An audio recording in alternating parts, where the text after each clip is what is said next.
Have you ever heard of the giantess named Grýla? If that didn't make shivers run down your spine, then you definitely didn't grow up in Iceland. Hey there, welcome to Prometheus Network. If you're new here, do well to subscribe and click on the notification bell so you'd be notified whenever we upload new content. If you've been here before, thanks for coming back. Today we'll be talking about Icelandic Christmas folklore, exploring all there is to know about it. Icelandic Christmas folklore is filled with tales of monsters who dwell on mountain, coming down only during Christmas to wreak havoc. The stories are made up of both pranksters who terrorize children and sneak around people's homes at night and monsters who eat disobedient children. According to legend, they're a family of trolls and giants who live together in a cave. The family consists of a father, a mother, and 13 sons. They also own a terrific black cat. Now let's meet the family, shall we? The most popular member of this family is Grýla. Grýla, the mother of the house, is mentioned in the 13th century for the first time. She is portrayed as a giantess and a horror to little children. In several poems, she is seen terrorizing families as an ugly troll. Back then, parents used to use stories of her to discipline their children and force them to behave well. However, somewhere along the line, the King of Denmark banned its use in this manner during his reign. Grýla originally had no connection to Christmas as of the 13th century. She is portrayed as a woman, enormous with a repulsive demeanor. In the 13th century, writings about her portray her as a beggar walking around begging parents to give her their disobedient children. According to their folklore, she can be warded off if you give her some food instead, or if you have enough courage to chase her away. In more recent folklore, she is one to come for children who have misbehaved all year round. When she comes during Christmas, she searches for her meals, that is disobedient children, and when she finds them, she puts them all into a giant sack and carries them home. That must be a lot heavy, but no pain, no gain, right? It is said that her favorite meal is a stew of naughty children, and she never lacks food to eat. She has been married 3 times, and legend has it that she ate one of her husbands in the past as soon as she no longer had any use for him. People assume that she has dozens of children from her previous relationships, but we don't know any apart from her 13 sons, also known as the Yule Lads. The second most popular member of this family is the family cat. The family cat, also called the Yule cat, is a giant, vicious cat who roams around during Christmas time to eat people who didn't receive new clothes to wear before Christmas Eve. I've always known cats to be scary and bitter animals, but this Icelandic cat is way worse than I've ever imagined. Some people doubt the credibility of the existence of this cat. They believe that it is just folklore used by farmers to threaten workers to finish up their work faster so that they can be rewarded with new clothes. Other folklore describes the cat as a food thief instead of a ruthless man-eater. It is said in this version of folklore that the cat only eats the food of the people who got no new clothes but doesn't eat them. No one knows which version of the folklore to believe because, well, no one has come out to testify of seeing the Yule cat and surviving the experience. We don't know a lot about Grýla's husband, Lepaludi. He seems to be a chill guy, and some even say he's lazy. He doesn't go out to hunt for children to cook like Grýla, but he shares all the loot. The next members of the family are the Yule Lads. These are a terror to families from about 12 December until 25 December. Since they are 13 in number, they each pick a date within that time frame and ravage the town, one for each day, until the holidays are over. They are known to be mischievous and creepy thieves, stealing the most mundane things. Some folklore says that these boys are Grýla's brothers, while some affirm that they're her sons. In some folktales, too, they're said to be 9 instead of 13. The Yule Lads are first mentioned in the 17th century in a poem titled Poem of Grýla. They weren't mentioned much afterward until the 18th and 19th centuries, when many poems were written about their family. In 1932, however, a poem titled Yule Lads was published as a part of a poetry book titled Christmas is Coming. This poem brought about a deeper understanding of each brother in the gang and their different personalities. So we'll be talking about each one of them as we progress. Mind you, I'll be calling them by their English names. Their Icelandic names are far too complicated for me to pronounce. All Icelandic folks watching this, I hope I'm pardoned for that. The first one of the boys is Sheep-Cote Clod.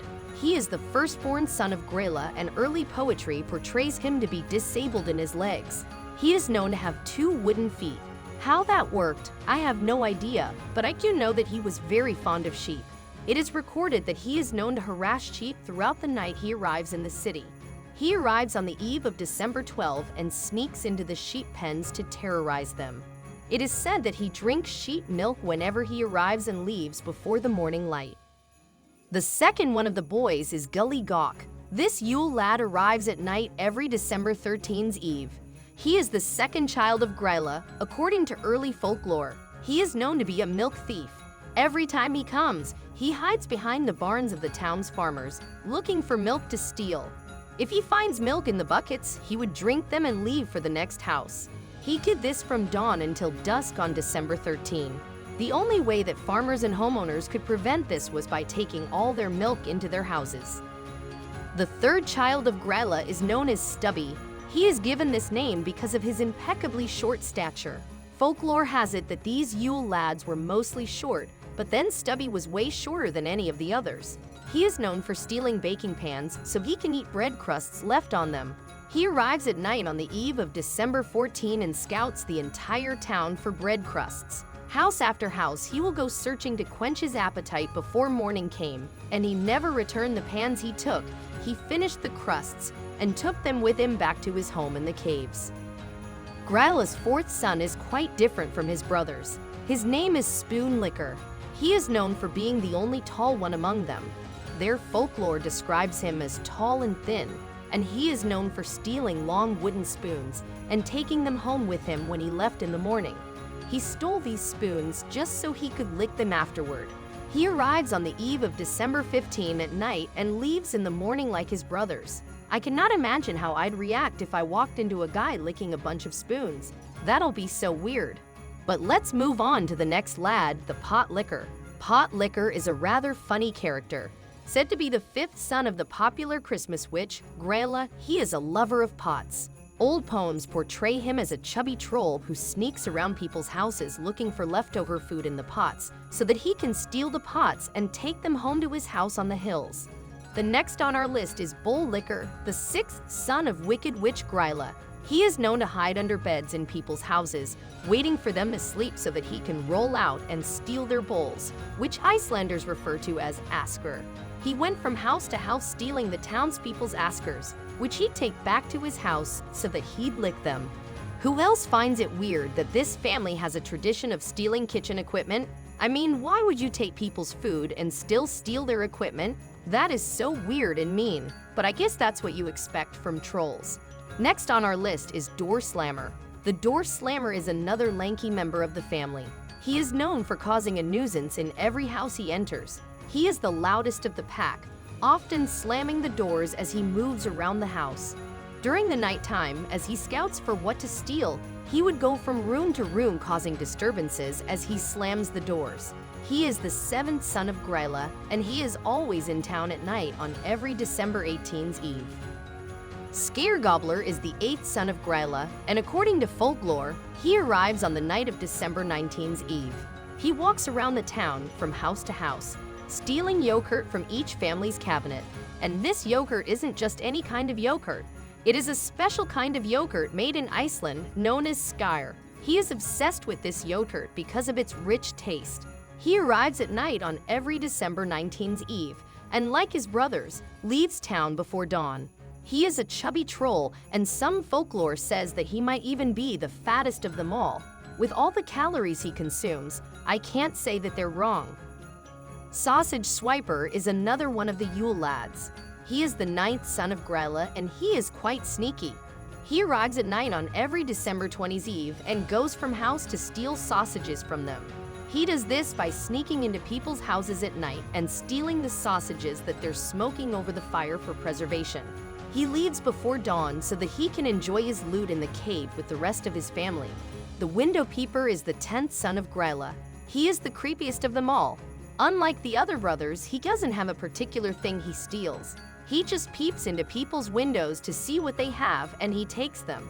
He goes from house to house with his binocular-like equipment, which he uses to see into each house. He arrives at night on every December 21's eve and leaves as soon as it's dawn. Doorway Sniffer is the 11th son of Gryla. He is known to have an extremely long and large nose. He has a great sense of smell, which he uses to seek lofabrod, a type of bread special to Icelandic culture. He comes at night on every December 22's eve and leaves as soon as it's dawn. The 12th son of Gryla is Meathook. He uses a hook to steal meat from houses when he sneaks in. He comes in every December 23's eve and leaves with the loot as soon as it's dawn. Candle Stealer is the last son of Gryla as far as know. He comes around December 24's eve and steals candles from little children who are going for Christmas carols. At that time, candles were made of fat and were edible. These characters, as scary or mischievous as they seem, make up a huge part of the Icelandic culture. Many people have tried to take this culture away from them or dilute them into what they see fit, but the Icelandic government has fought back many times to preserve their culture. So yeah, that's your starter pack for all you need to know about Christmas in Iceland.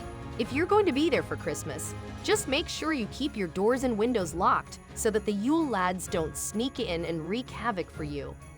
If you enjoyed this video, like it and subscribe to this channel. If you have anything to say about this folklore, type it out in the comments. I hope I see you next time. Bye.